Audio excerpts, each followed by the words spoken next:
So today I have first guest on my podcast, and that is Mr. Peter Yeriku. He has completed his minors from data science engineering, and he has done his majors in MBA. He is from Czech Republic, Europe. So yes, let's invite. Hello, Peter. How are you? Hello, good afternoon. Thank you for having me. I am very glad that I am the very first guest of the podcast. Yeah, thank you. It's my pleasure actually. And since you were there, since you joined our institute, I was having this thing to have a podcast with you. Let us take these things from the starting.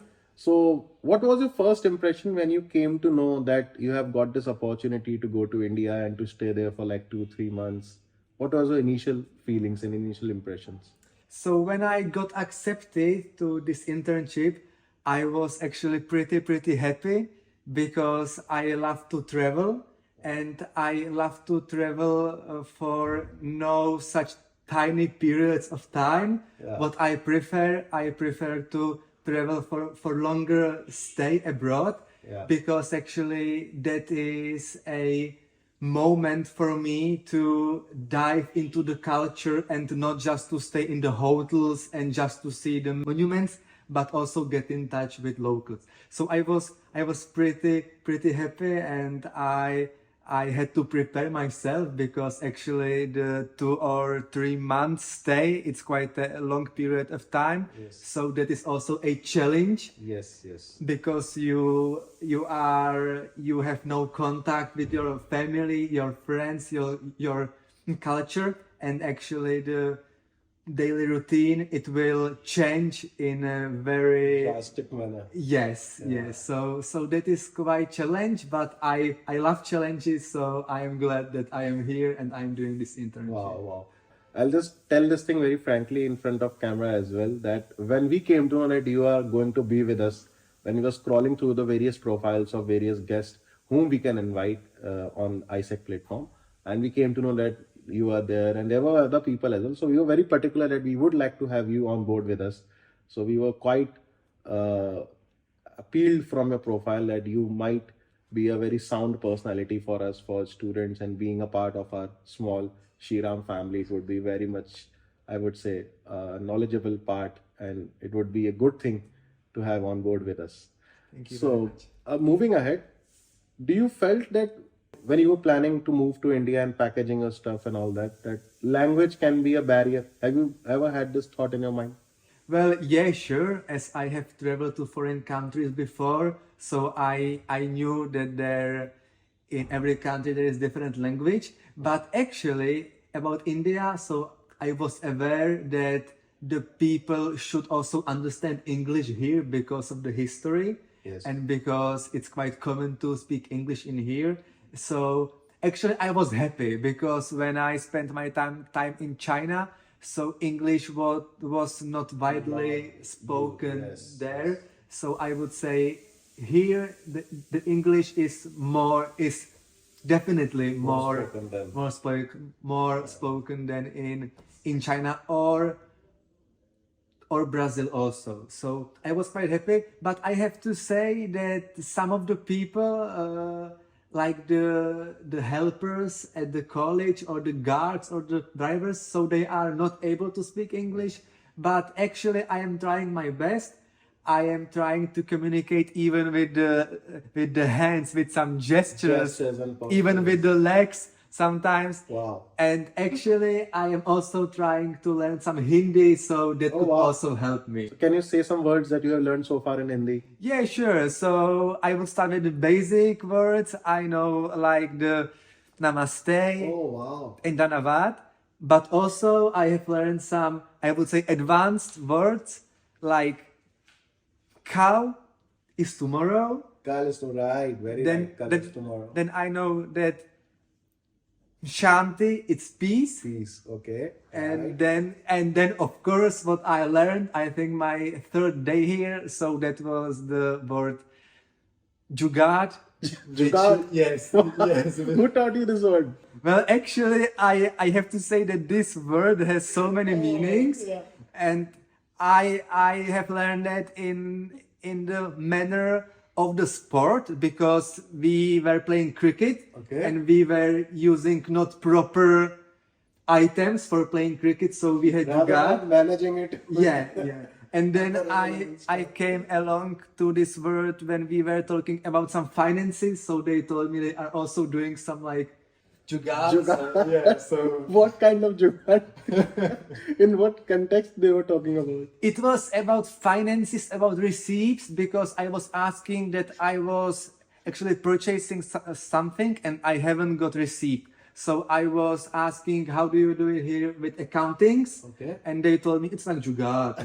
It's like, so yes, this word has multiple meanings in India. Exactly. If you travel to Rajasthan, just FYI, you'll come across a vehicle in which that vehicle is running. Have you seen a generator set which powers the electricity Yes. while using diesel? Yes. Putting that DG set as an engine, attaching 4 tires with it, is being used as a mode of transportation in Rajasthan. That is also known as It is Jugaad. Jugaad as well. Yeah, it is It Jugaad. is also Alternative. a form of Jugaad. Yes, yeah. So Jugaad has many form on many levels. Wow, wow. Very nice, very nice. So let us move ahead with the topic of food, because this is something that we Indians are very much fascinated. So what kind of Indian food you have tried so far? Well, for the food part, I have to say, I have to mention 2 major points.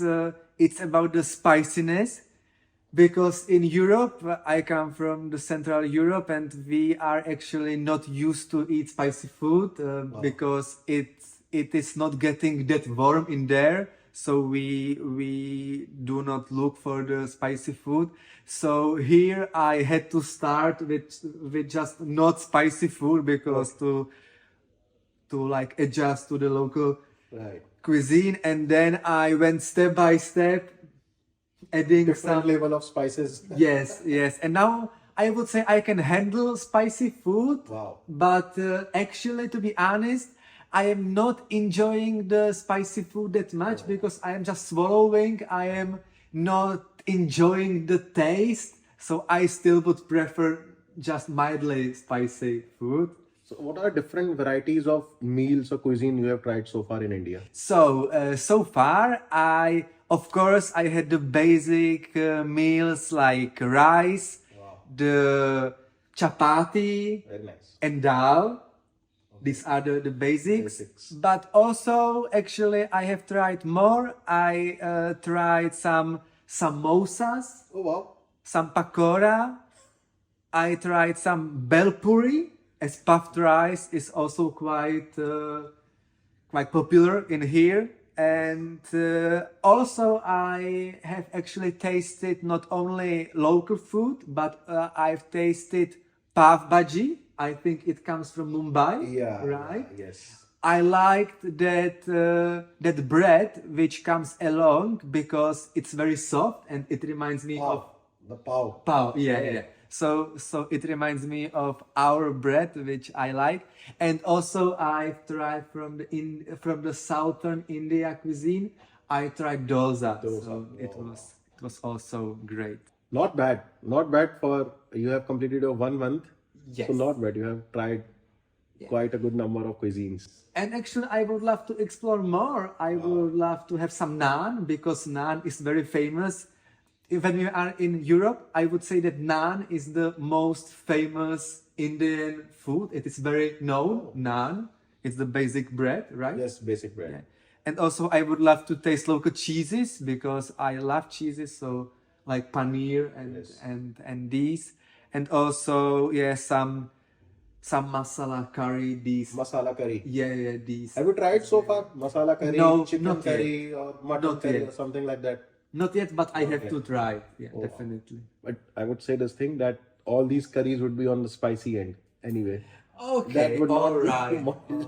Even if you ask them to keep it on a milder side, it would be spicy in the end. How different is the food, Indian cuisine from the Czech cuisine? So the second point I wanted to mention, so that is about the cuisine itself. What I would like to talk about is the difference in between of the non-veg and veg food.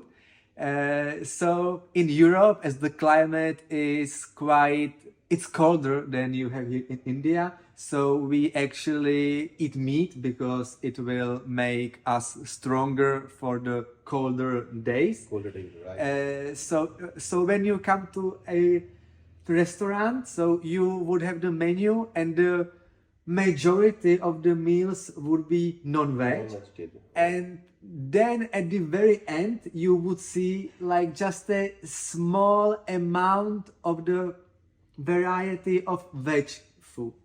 But when I came to India and what I have experienced so far, so when I saw the menu in the restaurants, so the majority would be the veg meals, and then at the very end you will have a few opportunities for the non-veg meals. So this is a very big difference. Major difference. So have you tried roti prior than the time you are trying right now? Have you tried roti before? Roti, what is that? Chapatis. Yes, Chapati. yes. Actually, I think now in India I am having chapati every No, day. other than India, have you ever tried chapati? I would say no. It was my first time here. Oh, to wow. Chapati is also known as roti. try. Okay. Wow, that is what I was saying. Okay. The Hindi name for chapati is roti. Roti. So in Czech Republic or in Europe, I would say, whenever you take a meal, so basically you are being served with the non-veg meal. Exactly. On majority of the times. Yes. And yes. what would be on the side of that? For example, if you order a full chicken, I would say, then what would be on side of that chicken? How would you eat that chicken? I must say that the basic ingredients are the same for Indian cuisine as well the Czech cuisine. For the side, we would have some potatoes, or we would have some rice, some bread, or some vegetable. Like we Indians like to have chapati as a form of bread. You guys directly take bread on side when you were eating the main meal like chicken or mutton. Yes, or whatever. exactly like that. And is there any similarity? Okay, we have talked about the differences. Any similarity in particular? Definitely, yeah. I would say that we use the same ingredients. Is the potatoes. We actually eat also a lot of potatoes. We also use a lot of rice, a lot of onions. It's the very basic ingredient for a lot of meals. But this is the similarity. But the difference actually is that here in India, why the cuisine is so tasty, it's because you have a lot of spices. Not in the mean like the hot food, but spices that will make the ingredients very well tasty. Like you have the cumin here, you have the garam masala or cardamom. So these will make the local meals very, very tasty. We don't use that much spice. So do you guys also have some traditional food in your country? And what are those traditional foods, if you can please? Of course. So I would say that the Czech traditional food, the meal is called goulash, and goulash. Okay. And actually, that is a meat. We would mostly use beef.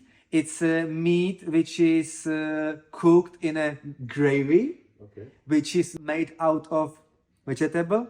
And we would serve goulash with dumplings on the side. Dumplings.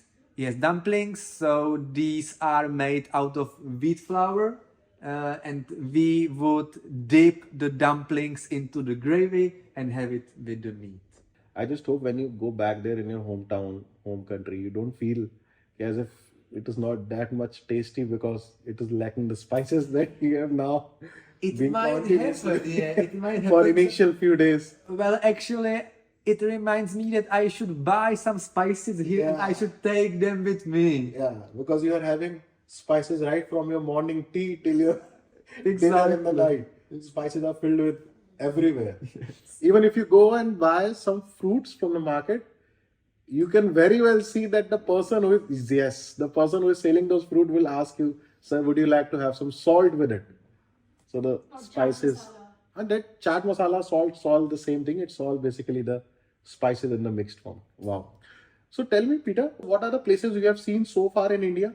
Well, so I have landed at the Delhi airport, but there I have just changed the terminal, so I think that doesn't count that I have visited. Yeah, so I am staying in Banmore, which is a little village which is located on the main AB road in between of Gwalior and Morena. Right. So I'm staying there, and I have visited Gwalior as well. I have visited the main monument there, the Jai Vilas Palace, which was spectacular.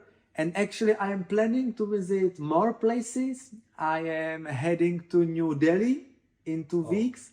So I am pretty much looking forward to see the capital and to see the biggest city, actually. And also, I would love to explore I would say, the most iconic building of India, which is a part of the seven wonders of the world, which is the spectacular Taj Mahal. Yeah. Well, for you, you are quite lucky that you are very in close proximity with the Taj Mahal, just 100 kilometers away. Exactly. That's like 1.5 hour drive from the Gwalior that you were talking about. So when you were coming to India and you came to know that you will be going for the very first time in India, what are the places you had in mind? That if I'll get the opportunity, I would be exploring these places. So definitely that would be the cities. Before coming to India, in my geography class, we would definitely learn about New Delhi, about Calcutta, about Mumbai and Bangalore as the four biggest cities. So if I have chance, I would love to visit also some of these cities as well, not only the capital. And also, what is India famous for? So it is famous for the high mountains of Himalaya. And actually in the Czech Republic, so well, we don't have that high mountains, but what we love to do, we love to go hiking and go trekking. So actually Himalaya could be also a good destination for me. Yes. And also, as the Czech Republic is landlocked country, so we have no sea, but India has plenty of beaches. So if I would have chance, I would also go for swimming. 3/4 of the boundary of India is being covered with the sea, and the rest is being taken care by the Himalayas. So initially, when you came to know this opportunity from Isaac about India, prior to this, have you ever thought of visiting India? Or was India in your bucket list that once I would be traveling to India, I would be looking out for these places? Or it was just like a random, you get this opportunity and you were like, let's go to India? Well, when I searched for the opportunity, I was open to every country because I was more focused on the working side of the internship, what I will be doing there. Right. So actually it was a coincidence that I got this internship in this city, in this country, but India has been to my bucket list before because it's actually it's one of the most iconic countries for travelers, I would say. So you have spent almost 30 days here in India now, officially, irrespective of whichever place you are right now, since you told you are in Gwalior, but officially you have been a part of India from past 30 days. How do you observe the behavior of Indians towards a foreigner? Do you find it helping, pleasing, mild, or like offensive, aggressive? What would you rate the Indians' behavior towards foreigners? I would say that every Indian guy I met here, so they were pretty warmly welcoming me. Everyone was very, very hospitable. So I was feeling very glad that I have joined this culture and this kind of people. So yeah, so that was very good for me. There are also some businessmen who when they see a foreigner, so they are trying to take advantage of that. But if you are aware of that and if you are aware of local prices, then you know what the price should be and you actually will defend yourself. So it's fine. So you must have prior knowledge. Only then you feel like it's good to travel in India. Well, if you don't do business with the people, then they all are very, very kind. And some of the businessmen, they see opportunity in you. So you need to have prior knowledge of what you are going to buy. So since you have been now in India and you are also doing your daily chores in India as well, do you think India is a cheaper country? A cheaper as in things which are available like fruits or like groceries or like going for a meal. Is it cheaper or it's on the higher end side as compared to the rest of the world? So when I would compare to my currency is the Czech crown. We pay with the Czech crown in the Czech Republic. So the prices at my home country are higher. Here the things are cheaper, definitely. So it's kind of like an advantage. It's Every foreigner who is traveling to India, so he can travel with much smaller budget and explore much more. That is, yeah. Well, it depends on what means of transport you would choose, what quality of hotels you would choose, and what kind of places you would choose. But in general, you can say that India is actually quite affordable for the foreigners. But what I have learned, so actually India is aware of that, and there is one thing that India is doing, which is actually good for Indian government. So when you would go for some monument, for some historic site, so there are actually two price categories. There is the category for the locals and then the category for the foreigners. And every time the category for the locals it's many times cheaper than for the foreigners. So that means that if I want to enter some monument here, so actually I would pay the same money as I would pay in my home country. So this is the only negative maybe, but it's only This is the only thing that you'll find that there is this difference. yes. Other than that, it's fine because it's always on the affordable side. Yes, exactly. Wow. So, Peter, since you have been traveling to India and you have also traveled to other part of the country, other part of the world, what are the other countries that you have traveled so far? So I come from the Czech Republic. That is the country right in the center of Europe. It is also known as the heart of Europe. So I have traveled a lot of European countries because we are a part of European Union, so we can travel with no passport, with just our ID, and we can freely move in Europe. I'm interrupting. I'm really sorry. I have heard this thing. Though I have never been to Europe so far, that there are no borders inside Europe, in European Union. Yes, there are no borders. right? Well, the borders they exist, but when you would cross the border, so there is no police, there is nothing. You would just cross the border. But the border to the outside world, so it is quite highly guarded because if you would get in, then you can freely move. Any part of the Yes, yes. Internally, it's free from borders, but it has borders on the outer side of the Europe, so that any other person coming from any other country other than Europe and European Union Yes, exactly. should not enter. Exactly. Yes. So then coming back to the point, what are the other countries that you were addressing? And then outside of Europe, so during my studies, I tried to be as active as possible. So I took advantage of studying in China. Wow. So I spent one semester in China. And at the very end of my studies, I spent a working semester in Brazil, in Southern America. And also for the traveling purposes, I have seen Philippines in Asia.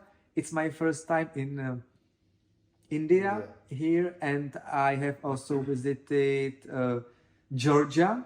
And the last country, it is Tunisia.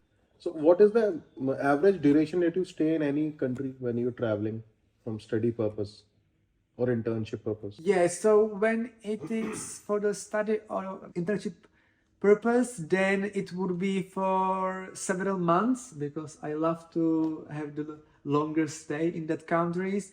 And when for just traveling purpose, then it's in weeks. It could be 2 or 3 weeks 2 or maximum. 3 weeks. So when you travel, for traveling perspective, you are going to any country, so all the expenditure is being taken by you managed your on your own or your company manages it? Actually, I am single, so I am not married. So it would be take care just from myself. just by myself from, It is very easy from to my manage savings. oneself when you are not married. Wow. Since we are talking a lot about this thing and your traveling experiences, you have traveled to various part of the world. Tell us something about Czech Republic, the place from where you come. What is the speciality? Like you also said, it is the heart of Europe. So what is exactly about the heart of Europe we want to know? So the Czech Republic compared to India, it's quite a tiny country because its population is 10 million Wow. inhabitants. Wow. So So small on population level. Yes. Literally very small. Yeah. Yes. And actually, yeah, as been told, so we are located just in the center of Europe and we borders with 4 countries, with Germany, with Austria, with Poland, and with Slovakia. And it's quite unique on our country. The Czech Republic, we used to be Czech Kingdom. The kingdom is around 1,000 years old, still in the same area, and the borders are actually mountains. So the Czech Republic lies just in the middle of Europe, and it is surrounded by mountains. So it actually it sounds very nice because the mountains, it should be like a big barrier for the Natural countries border. Yes, You have natural borders. exactly. Wow. And as I thought, so we are part of the European Union, so we are trading with the European countries a lot. The Czech Republic is famous for its cars. Our biggest car brand is called Škoda cars. And actually we are producing them not only in the Czech Republic, but also in the Czech Republic, and we would export them to the whole world. And we are famous for the Czech glass. Czech glass. Yes, glass industry. And we are also famous for beer, as we have a lot of breweries and we export a lot of beer to the world. And we actually, the Czechs, we are one of the biggest consumers of beer per head. Yeah, and what we love to do, so I would say that we would love to hike because we love nature. As we love nature and we have a lot of forests, so what is unique on Czechs, so it is only Czechs from the whole Europe who would go mushrooming. We would go to the forest and we would look for the mushrooms and we would be happy when we find one and we would collect it and then we would cook it and to make meal out of mushrooms. And we also love ice hockey. We are fans of the ice hockey and we are very proud of our national team when there are some sport games. So we would cheer our team up. Wow. So nice to hear about Czech Republic. But I guess there is no cricket or football in Czech. Ice hockey is there. Yeah, it's the most famous sport. Yeah, cricket. It was my very first time here in India. I was playing it. We don't play cricket. With the help of Jugaad. If we would play the sport which is similar to cricket, so some of the people, they would play baseball. Baseball, right. But it is just some of them. And you asked about the second sport? Football. Well, yeah, it's not football, it is soccer, because football, it's, with the ball which is round, not with the American football. Right. So we also have famous soccer team, and it is also quite popular in the Czech Republic. So just cricket is something which is not there, but soccer and all these things are there. Yes, yes. And baseball is not there in India, for a change. Yeah. There is popularity of cricket has quite a big popularity in India, but there is no baseball in India. But coming back to one more point that you were stating about breweries and how Czech is the one of the biggest manufacturing of beers. Have you tried the desi alcohol of India? Actually, I haven't seen the shop where the alcohol can be purchased. But in the Czech Republic, when I was preparing for this trip, so with my Indian colleague, so we went to a Indian restaurant, because in Europe we have a lot of Indian cuisine restaurants, because it is quite famous cuisine, and we have ordered the Kingfisher. Is it called Kingfisher? Kingfisher. Beer. Kingfisher. So I have tried it in the Czech Republic. You know, Kingfisher is an Indian brand. Yeah. It's one of the most famous. Yeah.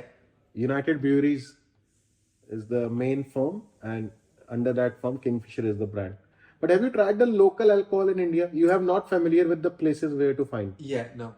But not yet. every Indian, if you go by any random road in India, in any part of the city, you will be easily able to relocate the alcohol shop. And there is one particular, if I would say, that you should give a try, to which we Indians call it Desi Tharra. Tharra. Tara. Tharra. So it's like the local alcohol which is made in India. And what is it made out of? It is made out of grapes and all these fruits having some spirit in it. But it has a very raw and a spontaneous kick, I would say, which is not found in the branded alcohols. And it is much more on the cheaper side as compared to any branded alcohol. Have you tried Old Monk? Have you heard of this thing, Old Monk? Old Monk, no. Old Monk is rum and it is very, very famous in India. You'll get one complete bottle in like 360 rupees. Why it is being name tagged as Old Monk? Because some of our soldiers who are placed at very higher altitude, Siachen Glacier and all that, so temperature goes like below 50 degree, below 60 degree. So such rum is being taken as like a source for living. It keeps them alive, it keeps them give them heat and all that. So you must try a local alcohol if you get a chance by that. Okay, so moving ahead in this conversation, you came here as a part of international exchange program to explore about what are the things which are happening across the world, what are the teaching experience that you have taken so far in your country and different part of the world, and then coming to this place. Do you think international exchange programs are actually helping the fellow students?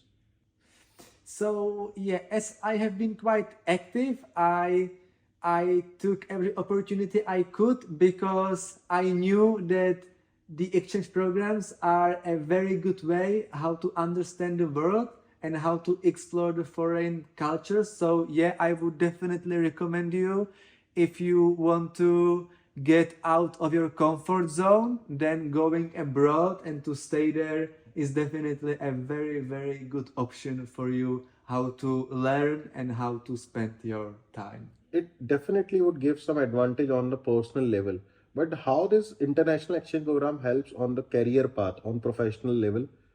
So, well, it helps not only for the students, because the students, they have just the theory from the school, and thanks to the internship they actually can get a real life working experience and to put the theoretical knowledge from school to reality.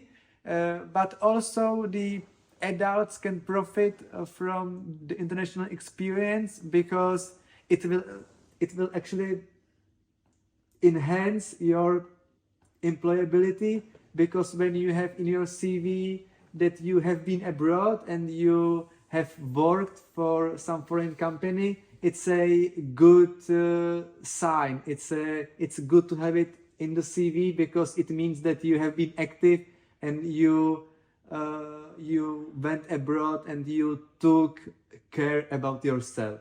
So now you coming to India and you are being a part of Shriram group of colleges. When you'll be going back to your country, how it is going to aid you in your professional career? Well, yeah, actually, I am full-time working in the Czech Republic. And when I mentioned to my company that I would love to do some foreign internship, so they were happy because it means that I'm open-minded and I can get some experience from abroad and I can apply. No, I mean that whenever you take a foreign internship, like you came to India, so was it like the moment you complete your internship in India, you'll get an immediate hike in your salary package, or was it like Well, it can also influence the salary and your expert level. okay? And actually, for me, in this stage, if I would like to pursue the postgraduate degree, then this would be valuable opportunity. For me, as I work in the Lean Six Sigma field, I am improving processes in the manufacturing. So I am not doing it here. So it will not take that much benefits from that. But Okay. on the personal level, it is highly 100% win-win. valuable. On a personal level, you are 100% on 10 times, 20 times on a positive side. Yes. What happens in India? Now, I'll share an experience. If a person is taking any foreign internship, might it be in China or in Europe or in US, going for there like 6 months, 8 months, and the moment he or she comes back, there would be an immediate hike of 30, 40, 50%. Immediate hike, even without the candidate asking for it, without even pursuing anything, just because here we have this sense of feeling that if a person is going to any other part of the world, he's trying to learn something, and obviously he has been for like 5, 6 months, so he must have gained some knowledge, some experience, some new exposure. So we need to stick with that person now, since we have spent that much amount of money and time into it. So immediately they'll give a hike of 30, 40. It's very common thing. All right. Okay. So talking about this thing, international exchange programs and all that, what do you think was the main difference when you interacted with the students of India and the students of any other part of the world? Well, now I have been interacting with the Indian students for 1 month. So what I can tell what is the biggest difference? Well, what I feel the Indian students, they are pretty much shy. They are ashamed of public speaking and speaking loudly their expression. In Europe, I would say that most of the people, they have no problems with actually telling their opinion loudly. So yeah, I would say this is one of the main differences. In Europe, the students would be very, very much active in terms of the internships and the foreign experience. Here, some of the students also, but some of the students are not that eager to learn some things. Okay. Okay. Since we are talking on this topic, if a student from India wants to go and pursue some higher educations from Europe or in any part of Europe, let us say from Czech Republic, what are the criteria, what are the things that he or she should must follow? So definitely the candidate, he or she should be able to speak proper English, because the language knowledge is quite crucial to communicate in the new country. Then the candidate definitely has to have a passport and also with the valid visa to No, any entrance exam, any such thing? Well, if you would go for some exchange program, so then you would need to take some exam, which is from the receiving university. But if you go for the internship, your CV and your interview, it is just enough. You will not take any of the tests. Okay. So in India, like if someone wants to pursue a higher education or post graduation, like say there are some colleges known as IIMs, Indian Institute of Management. So these are the top management institutes owned and run by central government. and central government conducts some tests specifically for these institute, and it is mandatory that the student who is appearing in those tests must clear those tests. Only then he or she is allowed to enter and sit in the curriculum of the entire thing. So is there any such provision in Czech or in Europe? If we would apply for the university, so we would take just exam from that university. We don't have one centralized test. Okay. We would take the test for the institution we are applying For. So it means that the institution, they can adjust the level, the how difficult the Okay. exam is just for its institute. Is there any cap in the universities in Czech Republic? Definitely, we have the state-owned universities as well as the private ones, and in the world, it is so that the private are the more prestigious, but in the Czech Republic, it is vice versa. It means that the state-owned institutions are actually more prestigious than the private ones. The same thing is in India. The government-run institutions are being considered as, in fact, they are, because of the amenities and the resources they are being provided from the government, they are much more prestigious. Yeah. But is there any seating cap? Like, n number of admission can take place in private or whether in government, or there is a certain cap? Actually, the institution, so they are aware of how many students they can accept. Okay. So it means that the places are limited, definitely. Limited. Yes, Oh. definitely. Since you have also completed your MBA, what is the mindset while pursuing your MBA? What do you want to really do after completion of your MBA? So I have pursued my MBA. I have graduated 3 years ago now. And what I focused on the process management and the Lean Six Sigma, which means the continuous improvement. So yeah, I have been working in that field, and I would love to learn new tools and new methodologies in the Lean Six Sigma and go further and go more significant changes than I did before. I mean, what is the mindset of a person who is pursuing MBA? Like in India, if a person is, you ask someone that what is your further dream after completing your MBA, so he or she might say that, a majority of them would say that we want to do a startup, or we want to go into the business, or we want to establish our own, a system or our own organization. What is the perspective of students who are enrolling in MBA in Europe?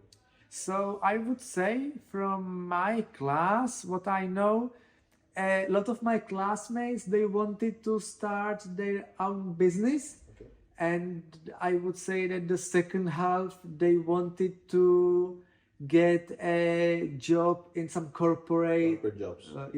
corporate job. After the graduation, not that many of my classmates really set up their business. I would say that the majority, they went for the corporate jobs, or they went for the governmental jobs. Government jobs. So if we do a percentage-wise breakup, how would you like to give 80-20, 70-30? I would say 70-30. 70 in the corporate jobs, 30 would be going for the business. Yes. Okay. In India, I think it would be the other way around. 70-60% would be going for the business organizations and startups. The rest would be going for corporate jobs or any other kind of job per se.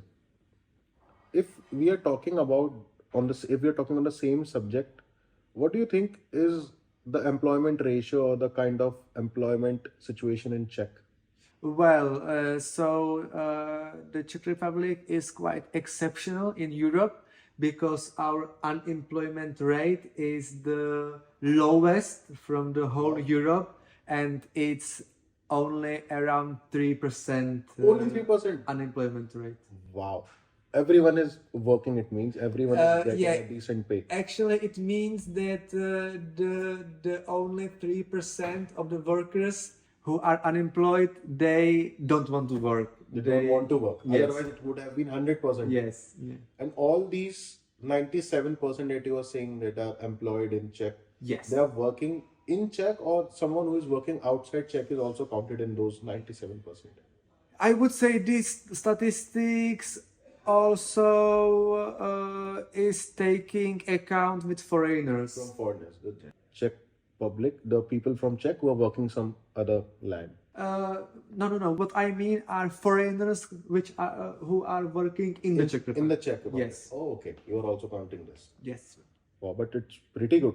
I mean, 97% is a very, very good score. As compared to India, we have some unemployment related issue, but majority of those issues are because of the population, I guess. Yeah. Because there is 18% of world population resides in India, and majority of those population is still yet to gain the technical end and the literacy and all those things which will make them compatible to get some handsome amount of job. Okay, then moving ahead, I think we have pretty much covered the entire part of the podcast, and it was the very first podcast that I have with Mr. Peter.